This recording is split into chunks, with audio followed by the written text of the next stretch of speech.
All right, guys, here we go again. Thank you for showing up. To those of you who are longtime listeners, I appreciate your support and for sharing and helping us reach a broader audience. And to those of you who are new, thank you for coming. It's been a lot of fun to see the growth. In fact, last week we hit number 30 on Apple Podcasts top charts. And we're happy to have you as part of the community. So, welcome and thank you.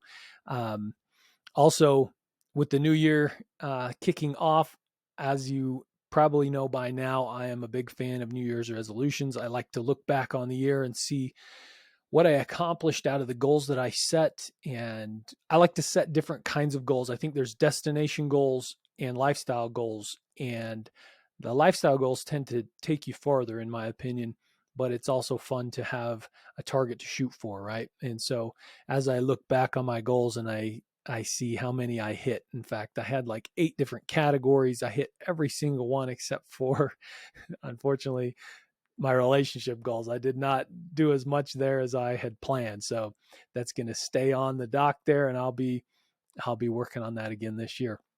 But the other ones, it's fun to see like how, maybe the first 6 months it was a struggle to make some of these things a part of my life, but Q3, Q4, they've become a solidified normal routine in my life. And that's the kind of thing that you want to do, is be able to look back and go, how did I change?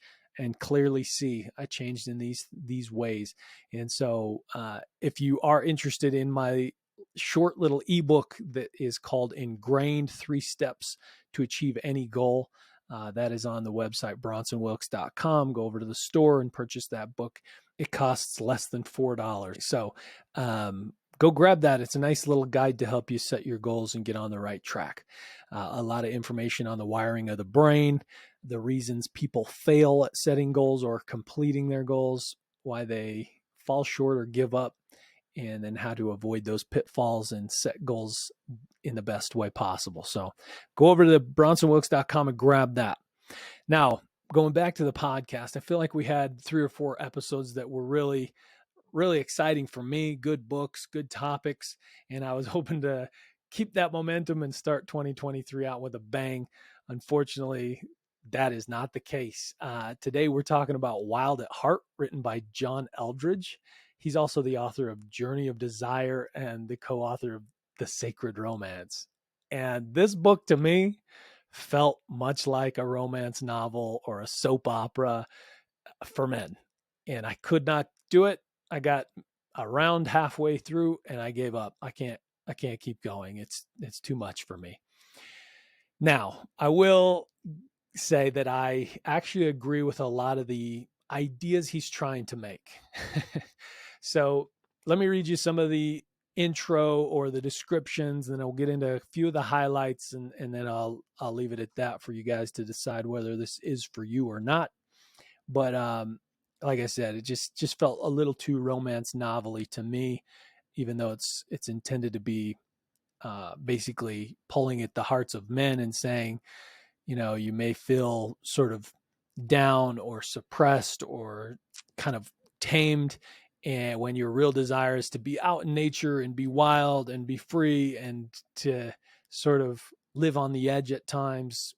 And he's got some of those sentiments in here, but I didn't love the approach. So let's jump in here. He says, every man was once a boy, and every little boy has dreams, big dreams, dreams of being the hero, of beating the bad guys, of doing daring feats and rescuing the damsel in distress.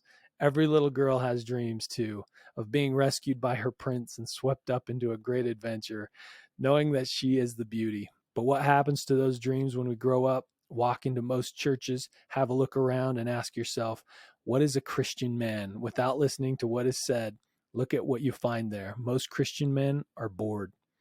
In Wild at Heart, John Eldredge invites men to recover their masculine heart, defined in the image of a passionate God, and he invites women to discover the secret of a man's soul and to delight in the strength and wildness men were created to offer. I'm sorry, I don't mean to laugh at it, but it just, you get my vibe, right? So Let's jump into some of the highlights that I found interesting or helpful here. He says, "The adventure with all its requisite danger and wildness is a deeply spiritual longing written into the soul of man. The masculine heart needs a place where nothing is prefabricated, modular, non-fat, Ziploc, franchised, online, microwavable, where there are no deadlines, cell phones, or committee meetings, where there is room for the soul, where finally the geography around us corresponds to the geography of our heart." Now, I agree with that. I mean, I constantly talk about getting outside, being physically active, doing things that are a little bit less organized or comfortable or things like that, right? The idea is spot on. Get yourself into somewhere that your brain is stimulated, your body is stimulated, the geography is rugged.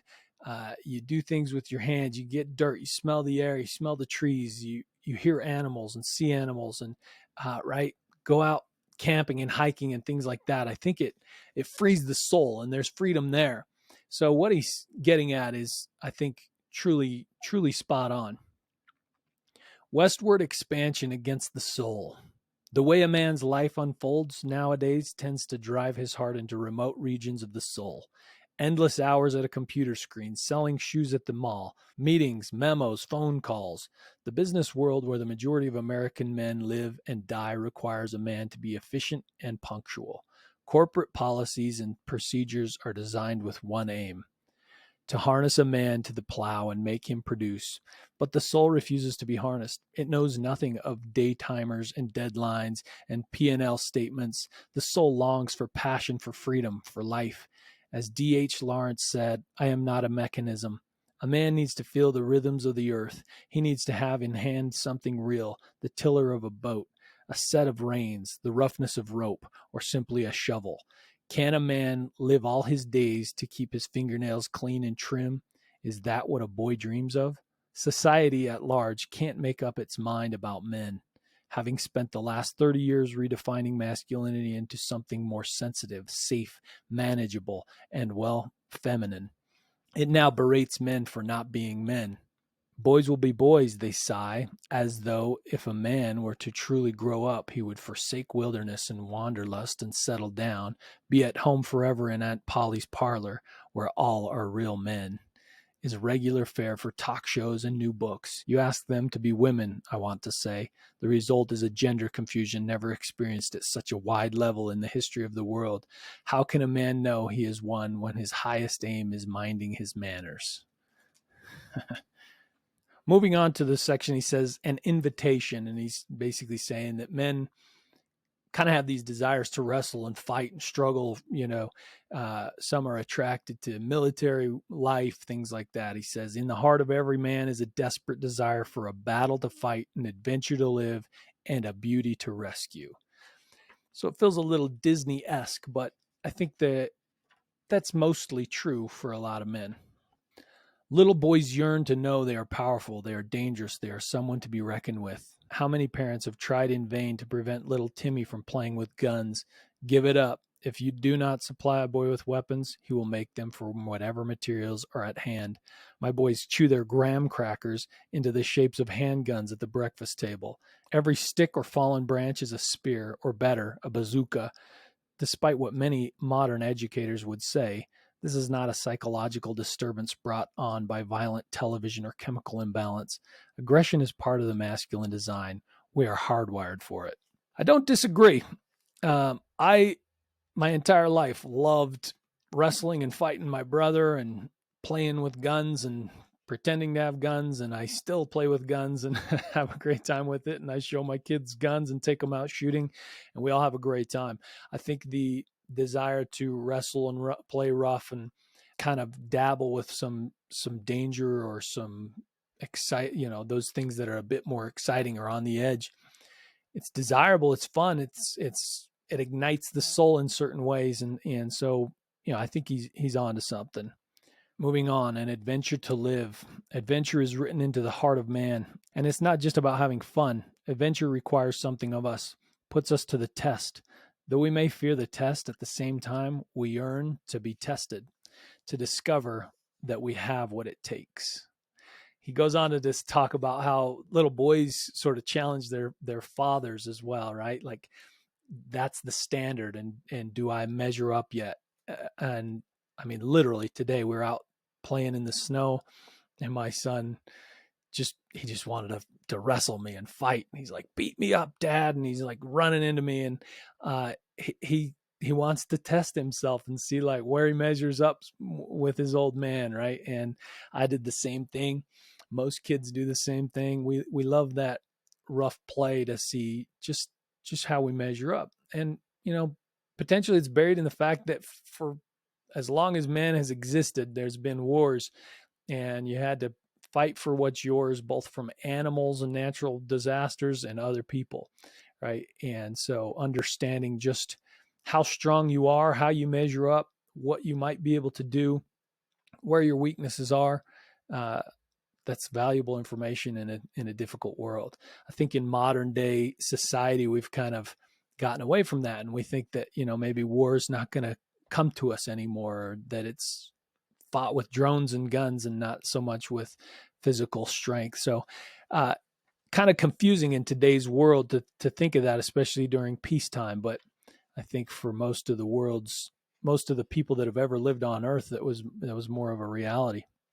He says it's not just that a man needs a battle to fight; he needs someone to fight for.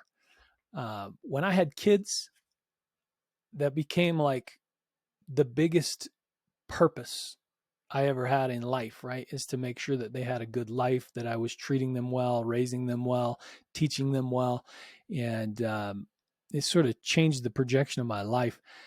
I love adventure. I love all kinds of sports, being active, working hard, doing all these things. But when I had kids, it was like I became laser focused on like, how can I have as much time as possible with them and live well with them, teach them well, protect them, provide for them. So, I agree with that. He frequently refers to like statements in the Bible.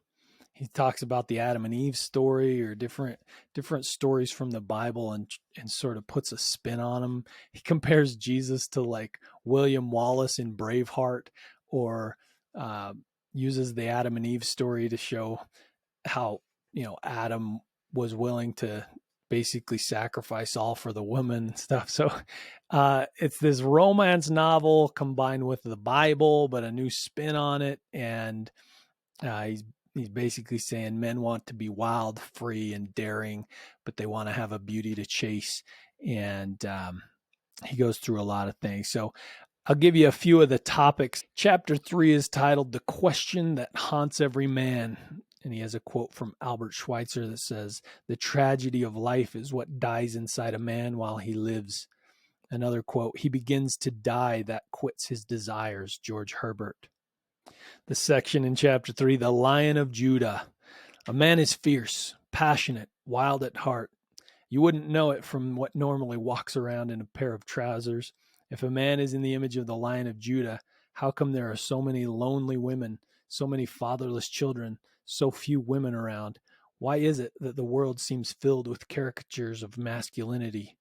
There's the guy who lives behind us. He spends his entire weekend in front of the tube watching sports while his sons play outside without him.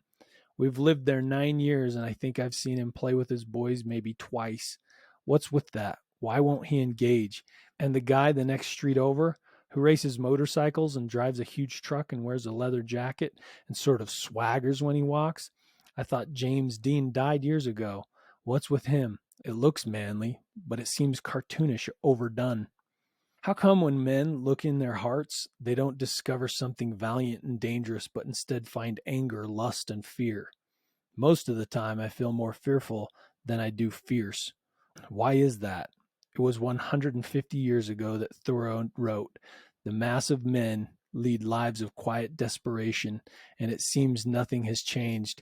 As the line from Braveheart has it, all men die, few men ever really live. And so most women lead lives of quiet resignation, having given up on their hope for a true man." So he tells some of his own personal stories, stories of people he sees, right? A man's deepest question, when he was told to go saddle up the horse and get the cow that had escaped back into its corral and do it by himself at kind of a young age. He felt like, wow, both terrified and super proud that his dad or grandpa or somebody had the confidence that he could do such a big thing at that age. And those sort of rites of passage of young boys turning into men and starting to do things independently, sometimes dangerous things, sometimes carrying some mantle of responsibility, and done with the permission of someone they respect and look up to. So some interesting things from that angle, right? Where you're saying, okay, I have a boy that's turning from a young kid into a teenager and then into a man. How do I navigate that? How do I teach and lead and help sort of provide some of those moments, those rites of passage, if you will, and help them take these steps or leaps between different stages in their life? The wounds effect. Every man carries a wound. I've never met a man without one. No matter how good your life may have seemed to you, you live in a broken world full of broken people. Your mother and father, no matter how wonderful, couldn't have been perfect. She is a daughter of Eve and he is a son of Adam. So there is no crossing through this country without taking a wound, and every wound, whether it's assaultive or passive, delivers with it a message. The message feels final and true, absolutely true, because it is delivered with such force. Our reaction to it shapes our personality in very significant ways. From that flows the false self. Most of the men you meet are living out a false self, a pose, which is directly related to his wound. Let me try to make this clear. The message delivered with my wound, my father disappearing into his own battles, was simply this: you are on your own, John. There is no one in your corner, no one to show you the way, and above all, no one to tell you if you are or are not a man. The core question of your soul has no answer and can never get one. What does a boy do with that? First, I became an unruly teen. I got kicked out of school, had a police record. We often misunderstand that behavior as adolescent rebellion, but those are cries for involvement, for engagement. Even after God's dramatic rescue of me at the age of 19, when I became a Christian, the wound remained. As my dear friend Brent said, becoming a Christian doesn't necessarily fix things. My arrows were still lodged deep and refused to allow some angry wounds inside to heal. So anyway, that gives you a sense of what the book is like. He refers to some biblical things. He's trying to flip a lot of the script on its head and say, look, Christians are supposed to be strong, powerful, bold, and fierce, that Jesus is like William Wallace, that the story of Adam and Eve is in us all, that we want a woman to rescue and that will sacrifice much for her, and that women want strong men that are courageous and dangerous and daring. And so the book is, I mean, in one sense, like The Richest Man in Babylon, it's bringing in a lot of other story to try and teach principles, which I, sometimes like. This particular one feels more like a romance novel. And so if that's something that would appeal to you, then this is probably a great book for you.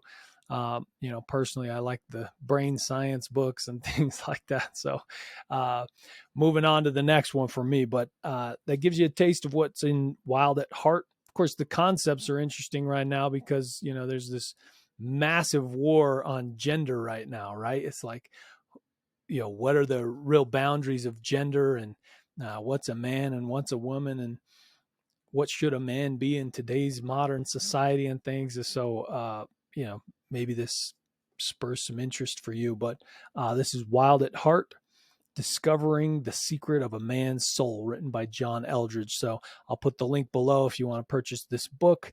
And I thank you guys for showing up. Next week, we're actually going to talk about a book called Grit, and I have already been enjoying that one. So looking forward to that one next week. So I appreciate you guys showing up, and we'll catch you on the next one. Adios.